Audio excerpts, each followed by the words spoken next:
Imagine checking your bank account to find every cent gone, stolen by your own daughter, who's now sipping wine in Paris with her husband and his mother, flaunting it online. 3 days later, she calls, crying, "Mum, what did you do?" Stay for a story of betrayal, strength, and a mother's silent revenge. It'll grip your heart. In the quiet town of Cedar Hollow, Wisconsin, 64-year-old Margaret Maggie Sullivan stared at her laptop, her breath caught in her throat. The screen glared back.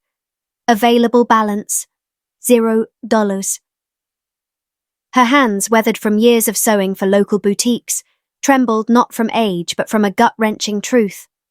Her life savings, $75,000, scraped together from decades of late-night stitching and skipped vacations, were gone.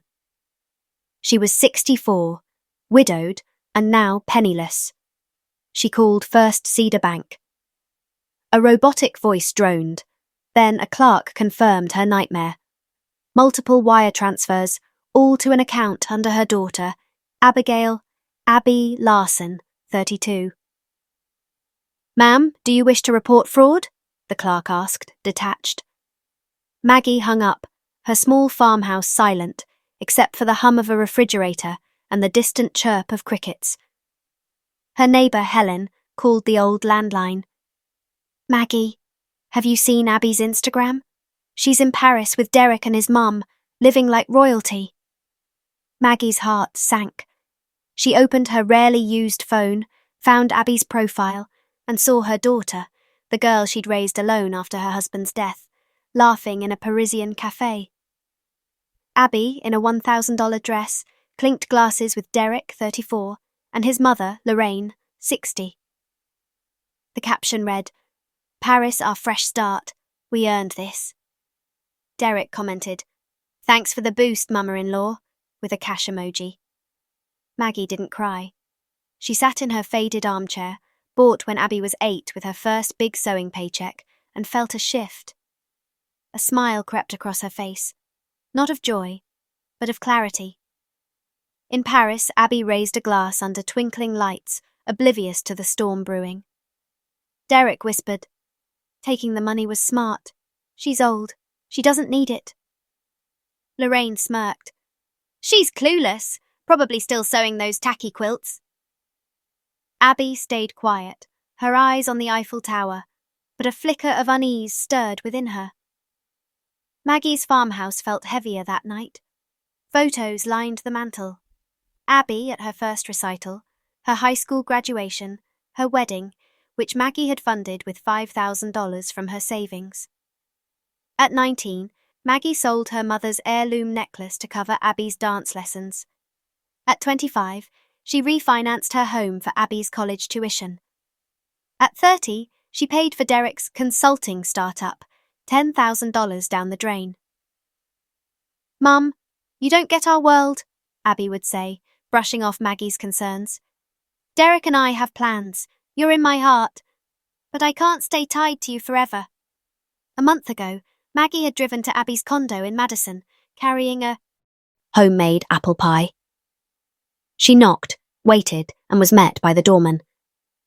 "Mrs. Sullivan, I'm sorry, but Miss Abby said no unannounced visits." Maggie's face burned. "Why?"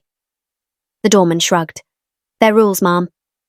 She walked home, pie untouched, the autumn air biting her face. That night, Helen brought cookies and tea. "You're tougher than this, Maggie. Abby's young. She'll learn." Maggie's eyes hardened. She'll learn when it costs her.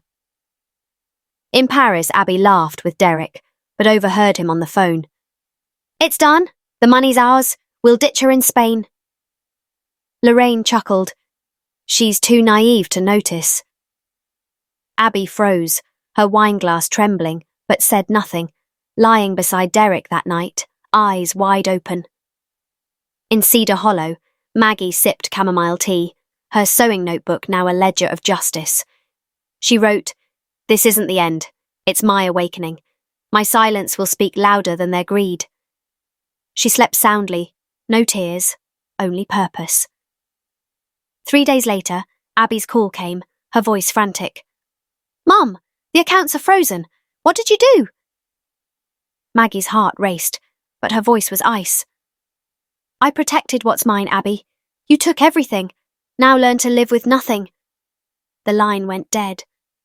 Maggie's journey began a week earlier when she visited Helen, a retired bookkeeper. Helen, how do I know if someone's stealing from me?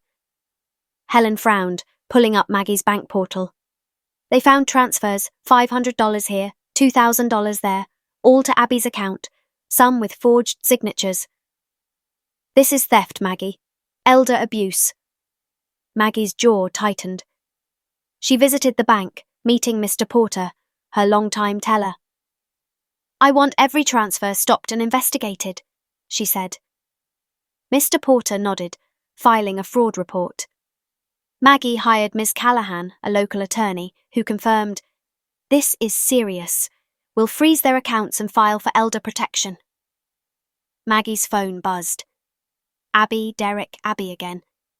She ignored them, joining a knitting circle at Cedar Hollow Library, finding solace in new friendships. Helen shared her own story of family greed, saying, "They stop when the money does." A week later, a social services agent arrived, citing a concern from Abby about Maggie's mental instability. Ms. Callahan intervened, presenting bank records and Maggie's sharp wit. The case was dropped. Abby and Derek escalated, filing a guardianship petition, claiming Maggie was unfit. Ms. Callahan arranged a mental evaluation with Dr. Weiss, who declared Maggie lucid and resolute. Helen and the knitting circle offered to testify. At the hearing, Maggie, 64, stood tall in an emerald dress. Abby's lawyer called her erratic, but Ms. Callahan countered with evidence, $75,000 in transfers, forged documents, and Abby's Paris posts. Maggie spoke. I gave her $75,000, my life's work. She repaid me by stealing my future and mocking me online. I'm not broken. I'm awake. Dr. Weiss's report and Helen's testimony sealed the victory. The judge dismissed the petition, warning Abby of potential charges. Outside, Abby's glare met Maggie's calm stare. That night, Helen hosted a toast. To Maggie's strength. Months later, Maggie sold her farmhouse, moving to a cozy Milwaukee apartment. She donated $20,000 to elder advocacy, took a cruise to Alaska, and knitted daily. Abby and Derek faded, reportedly struggling in Madison. Under Wisconsin's starry sky, Maggie realized her worth wasn't her savings. It was her resilience, her craft, her freedom. In Paris, Abby checked her phone, heart sinking at a notification. Account frozen, suspected fraud. Derek cursed, "Your mum did this." Lorraine sneered, "Useless girl." Abby called Maggie, sobbing, "Mum, please." Maggie's reply was steady, "You chose this. Now face it." She hung up, her silence sharper than any scream. Maggie's red notebook held her final entry. Abby, I gave you my world, but you sold it. My justice isn't hate, it's truth. Live with it. A viral X post captured Maggie's story, shared by a bank teller who overheard her resolve. This mom lost everything but won her dignity back. Comments flooded. She's a hero. That's how you teach without violence. Maggie didn't see it. She was busy knitting, living. Abby returned to the US, facing fraud inquiries, her Paris dream in ashes. Maggie walked Cedar Hollow's park, smiling at kids playing, her heart light. If this story moved you, smash that like button, share it with someone who needs it, and comment. What would you do in Maggie's shoes?